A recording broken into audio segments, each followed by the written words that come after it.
কংগ্রেস দলের পক্ষ থেকে আজকে আমরা 5 তারিখ আইন অমান্যের ডাক দিয়েছি।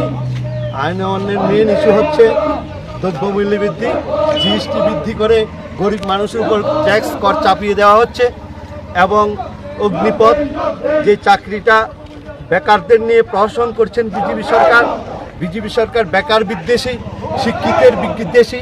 ওরা বেকারদের কোনো চাকরিও দিচ্ছেন না, চাকরির নামে আবার প্রহসন করছেন। 4 বছরের জন্য ফৌজের চাকরিতে রাখবে, 4 বছর পরে আবার খালাস করে দেবে। এই যে বেকাররা তারপর কোথায় যাবে, তাদের ভবিষ্যৎ কী? এইসব কারণবশত এবং আমাদের নেতার উপর যে ইডিপি চালু করে যে রাজনৈতিক হেনস্থা করছেন, ইডিপিদের মধ্যে দিয়ে যে হেনস্থা করছেন, এটার তীব্র প্রতিবাদ করছি। গণতন্ত্রকে হত্যা করার চেষ্টা চলছে। বিজেপি সরকার বিরোধীদেরকে রাজনৈতিক করার অধিকার দিচ্ছেন না।